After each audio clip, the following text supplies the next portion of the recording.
आज हम कंटिन्यू करेंगे क्लास 7th का इंटीजर चैप्टर एक्सरसाइज 1.3 का question number 3 fill in the blanks.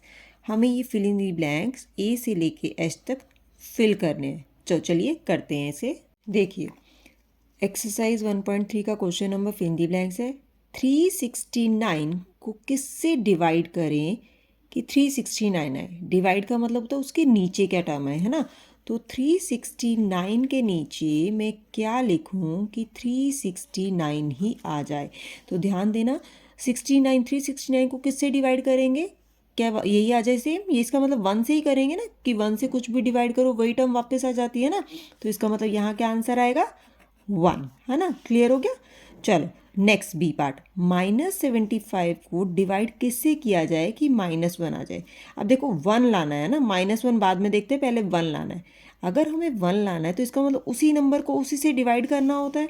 जैसे 3 को अगर 3 से डिवाइड करेंगे तो कितना आएगा 1 आएगा, है ना। तो 75 को अगर मैं 75 से डिवाइड करती हूँ तो मेरे पास कितना आता है 1। और यहाँ से 75 क्या है नेगेटिव है, तो इससे क्या आ जाएगा माइनस का 1 आएगा। तो यानी मुझे पॉजिटिव 75 से अगर डिवाइड करूँगी माइनस के 75 को तो -1 आ रहा है, तो हमें -1 ही चाहिए। तो यहाँ कितना आएगा 75। तो बी पार्ट क्लियर है। Now C part, -206 divide by home to get 1। अब फिर वही बात 1 चाहिए, 1 चाहिए तो उसी नंबर को उसी नंबर से डिवाइड करते हैं। तो 206 माइनस का है, इसको अगर 206 से डिवाइड करेंगे तो मेरे पास 1 तो आ रहा है, लेकिन क्योंकि 1 माइनस साइन है तो यह माइनस आएगा। तो इसका मतलब अगर मुझे पॉजिटिव का 1 चाहिए तो डिनोमिनेटर में डिवाइड भी किससे करना पड़ेगा, नेगेटिव नंबर से, क्योंकि माइनस माइनस सेंस कट जाएगा तो ये पॉजिटिव हो जाएगा, है ना। तो इसका मतलब मुझे करना पड़ेगा -206 से इसे डिवाइड। क्लियर। चलिए अब डी पार्ट करते हैं। -87 को किससे डिवाइड किया जाए कि 87 आ जाए। देखो -87 को किससे डिवाइड करें कि 87 आ जाए। अब देखो 87 तो मुझे चाहिए, लेकिन रिमूव क्या करना है इसका माइनस साइन। इसका मतलब अगर इसे -1 से डिवाइड किया जाए तो 1 से कोई भी चीज़ डिवाइड करो या मल्टीप्लाई करो वही चीज़ वापस आती है। तो 1 से डिवाइड करने पर 87 तो आ जाएगा, लेकिन अगर नेगेटिव साइन से करेंगे तो माइनस माइनस कैंसिल हो जाएगा और ये पॉजिटिव हो जाएगा।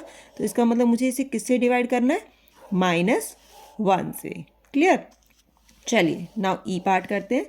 ई पार्ट है किस चीज़ को 1 से डिवाइड किया जाए कि -87 आ जाए। यानी 1 से किसको डिवाइड किया है -87। अभी हमने क्या कहा 1 से किसी चीज़ को मल्टीप्लाई करो या किसी चीज़ को डिवाइड करो तो वो चीज़ वापस आती है। तो मैं अगर 1 से -87 को ही डिवाइड करूँगी तो वापस वही आएगा ना। तो इसका मतलब -87। क्लियर। चलिए now next part F part, किसको डिवाइड करें 48 से। ठीक है, यानी किसको डिवाइड करना है हमें 48 से कि हमारे पास -1 आ जाए। अब देखो 1 लाने के लिए उसी नंबर को उसी से डिवाइड करते हैं, तो इसका मतलब 48 को तो मुझे डिवाइड करना है 48 से, तभी तो 1 आएगा। ठीक है, लेकिन अब हमें आंसर क्या चाहिए माइनस यानी नेगेटिव।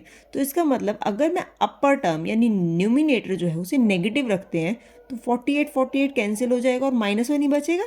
तो इसका मतलब यहाँ क्या आएगा 48 तो आएगा, लेकिन माइनस साइन के कारण ये क्या आएगा -48। क्लियर। चलो नेक्स्ट पार्ट करते हैं जी पार्ट। 20 को किससे डिवाइड करें, 20 को किससे डिवाइड करें कि -2 आ जाए। अब देखो सबसे पहले तो हमें नेगेटिव टर्म चाहिए, नेगेटिव चाहिए तो नेगेटिव लाने के लिए न्यूमिनेटर या डिनोमिनेटर में किसी भी एक टर्म का नेगेटिव होना ज़रूरी है ना, क्योंकि अगर दोनों नेगेटिव होंगे तो कैंसिल हो जाएंगे और दोनों पॉजिटिव होंगे तो भी पॉजिटिव आएगा। अब यहाँ माइनस साइन है तो या तो न्यूमिनेटर होगा नेगेटिव या डिनोमिनेटर। अब न्यूमिनेटर जो है वो नेगेटिव तो दिया नहीं है, तो इसका मतलब डिनोमिनेटर हमारा नेगेटिव होगा। ये क्लियर हो गया। अब हमें क्या चाहिए 2। अब 20 है, 20 किस टेबल पे 2 पे आता है, किस पे आता है 10 पे, है ना। तो इसका मतलब मैं अगर 10 से इसे डिवाइड करूंगी तो क्या आएगा माइनस का 2 आ रहा है, that mean -10 is our answer. Clear. चलो अब नेक्स्ट पार्ट करते हैं H part, the last part of this question also. मुझे किस नंबर को 4 से डिवाइड करना है कि -3 आ जाए। ठीक है, किस नंबर को डिवाइड करें। अब देखो अगर मुझे पता हो 3 4 क्या होता है 12। अगर मैं 4 से 12 को डिवाइड करूँगी तो 3 आ रहा है, करेक्ट।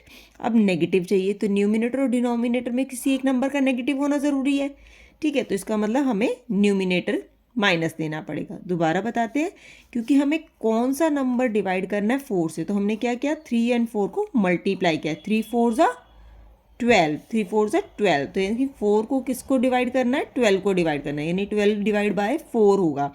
अब क्योंकि जो हमारा आंसर है वो नेगेटिव है, तो या तो न्यूमिनेटर नेगेटिव हो या डिनोमिनेटर। अब डिनोमिनेटर तो पॉजिटिव दिया है, तो इसका मतलब हमें क्या लेना पड़ेगा, न्यूमिनेटर नेगेटिव लेना पड़ेगा। तो ये हो जाएगा -12, ठीक है। तो नाउ इसके साथ हमारे क्वेश्चन सारे कंप्लीट हो गए हैं। तो हमारी एक्सरसाइज 1.3 का क्वेश्चन नंबर 3 कंप्लीट है। नेक्स्ट वीडियो में हम करेंगे नेक्स्ट क्वेश्चन, 4th क्वेश्चन। तब तक के लिए बाय।